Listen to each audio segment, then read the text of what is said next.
Dua saksi baru ungkap Vina menstruasi saat kejadian di kasus Cirebon. Persidangan peninjauan kembali, PK, ex-terpidana kasus Cirebon, Saka Tatal, mengungkap fakta baru, Selasa, tanggal 30 Juli tahun 2024. Dua saksi yang dihadirkan, Widya Sari dan Mega Lestari, mengatakan V, 16, yang diputus pengadilan merupakan korban pemerkosaan dan pembunuhan, ternyata dalam kondisi haid atau menstruasi. Widya dan Mega merupakan sahabat karib V. Ketiganya sempat bersama pada tanggal 27 Agustus tahun 2016 silam. Sebelum malamnya, V bersama pacarnya E, 16, ditemukan tewas di flyover Talun, Kabupaten Cirebon.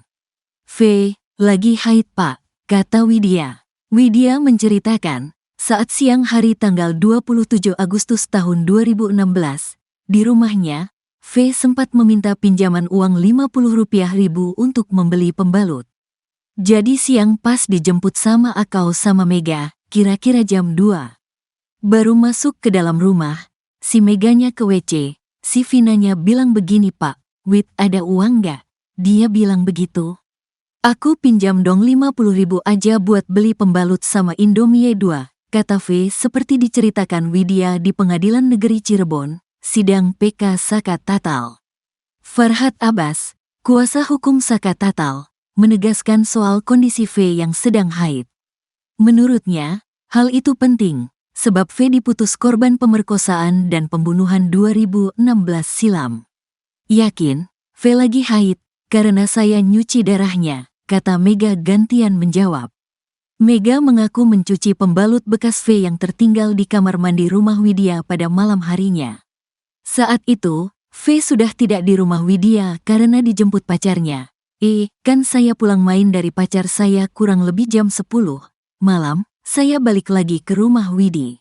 Saya kan, maaf, mau buang air kecil, itu ada celana dalam sama pembalut tapi itu masih banyak darah pak.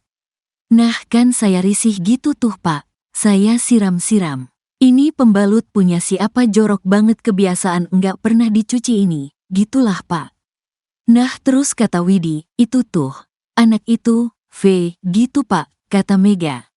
Hotman Paris bersikeras ada pemerkosaan. Sementara itu, setelah sidang, kuasa hukum keluarga V, Hotman Paris, menggelar konferensi pers di lokasi berbeda, masih di Cirebon. Menurut pengacara bling-bling itu, dia meyakini tidak ada bukti baru atau novum pada PK Saka Tatal. Kami, kuasa hukumnya tetap berpegangan kepada putusan itu bahwa yang terjadi adalah penganiayaan yang mengakibatkan matinya orang atau pembunuhan berencana dan juga pemerkosaan, tegas Hotman. Hotman yakin bahwa kliennya dibunuh karena ada SMS rencana pembunuhan oleh para terpidana sesuai putusan sidang tahun 2016 sampai tahun 2017 silam. Ada pertimbangan majelis hakim yang menyatakan bahwa penganiayaan tersebut telah direncanakan karena sudah ada SMS dari para pelaku tanggal 17 Agustus tahun 2016, kata Hotman. Hotman juga mematahkan bukti baru kubu Saka Tatal di sidang PK yang menggunakan sejumlah foto korban dalam kondisi mulus di beberapa bagian tanpa luka yang menandakan tidak ada pembunuhan, melainkan kecelakaan. Menurut Hotman, foto tidak bisa mengalahkan hasil visum dan putusan sidang terdahulu. Terlebih terkait pemerkosaan, pada hasil visum juga ditemukan air mani di kemaluan korban. Enggak mungkin bukti foto yang hanya gara-gara tubuh almarhum mulus bisa mengalahkan visum yang sudah menguraikan di mana-mana ada patah tulang, ada kerusakan benda tumpul bahkan di bagian kemaluan dari almarhumah terdapat banyak air mani, kata Hotman. Seperti diketahui, tewasnya sejoli V dan E di Cirebon tanggal 27 Agustus tahun 2016 silam, sudah berproses hukum dengan dalil pasal pembunuhan berencana. Ada 8 pemuda yang ditangkap dan kemudian divonis hingga menjalani pidana penjara. Mereka adalah Rivaldi Aditya Wardana, Eko Ramdhani, Koplak, Hadi Saputra, Bolang, Eka Sandi, Tiwul, Jaya, Kliwon, Supriyanto, Kasdul, Sudirman, Saka Tatal. Seluruhnya divonis penjara seumur hidup kecuali Saka Tatal yang hanya divonis 8 tahun penjara karena saat peristiwa masih usia anak dan sudah bebas sejak 2020. 3 orang atas nama Pegi, Andi dan Dani dinyatakan buron. Pria bernama Pegi Setiawan ditangkap karena dianggap pelaku yang buron tersebut. Aparat Polda Jabar menyebut Andi dan Dani tidak ada dan menghapusnya dari daftar pencarian orang, DPO. Namun Pegi akhirnya bebas, sebab dia berhasil membuktikan bukan pelaku pembunuhan lewat pra-peradilan. Ada orang berangkat ke Singapura pakai pesawat Lion kelas ekonomi. Rasman Nasution diduga mengejek pengacara Pegi Setiawan yakni Tony RM lantaran menggunakan pesawat kelas ekonomi. Menanggapi hal tersebut, Hotman Paris geram dan pasang badan untuk Tony RM. Hal itu disampaikan Hotman Paris melalui Instagram pribadinya pada Minggu 28 Juli. Hotman mengunggah video Rasman yang diduga mengejek seseorang menggunakan pesawat kelas ekonomi saat bertolak ke Singapura. Pengacara keluarga Vina pun mempertanyakan apa salahnya Tony RM menggunakan pesawat kelas ekonomi. Pasalnya menurut Hotman Paris, menggunakan pesawat kelas ekonomi bukan sesuatu hal yang hina. Oleh sebab itu, Hotman menyebut Rasman Nasution merupakan orang yang sombong. Sementara dalam captionnya, Hotman pun menyebut dirinya kerap makan di warteg dengan mobil dan penampilan mewah. Pihaknya pun menyebut klien Hotman Paris kerap menggunakan pesawat kelas ekonomi saat bepergian. Lantas Hotman menyindir dan membandingkan harta Rasman dengan kliennya. Ada orang berangkat ke Singapura pakai pesawat Lion kelas ekonomi. Itu ya. Pengacara Pegi Setiawan, Tony RM kini mengungkit jasanya terhadap kliennya. Tony RM dituding membatasi Pegi Setiawan untuk berbicara dalam sebuah podcast. Rupanya Tony punya alasan mengapa harus selalu mendampingi Pegi saat melakukan wawancara.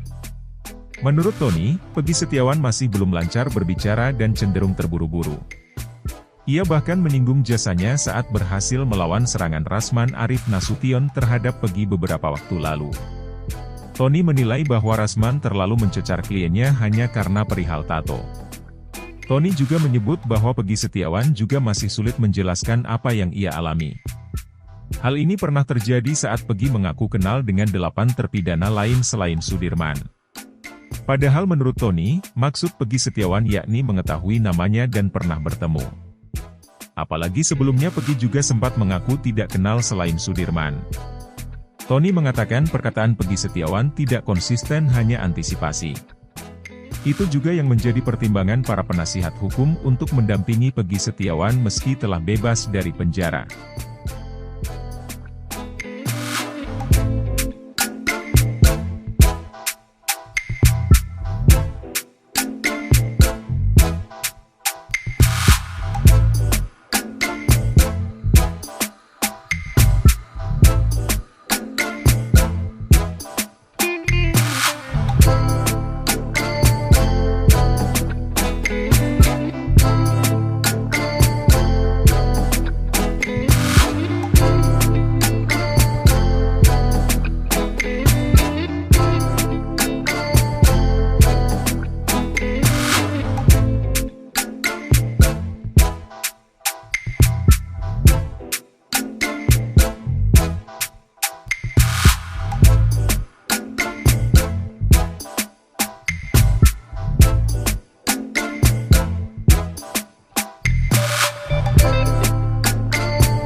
Mantan Kabareskrim Komjen Pol, Purnawirawan, Susno 2J menantang siapapun yang bisa membuktikan kalau Vina dan Eki tewas karena dibunuh.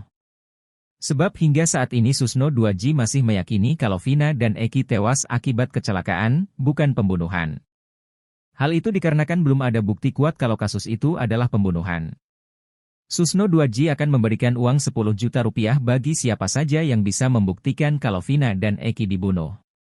Ia mengatakan, orang itu tak perlu menangkap atau mencari tersangkanya, cukup bukti pembunuhan. Alat bukti itu, kata dia, bisa dari rekaman CCTV atau bukti percakapan di ponsel.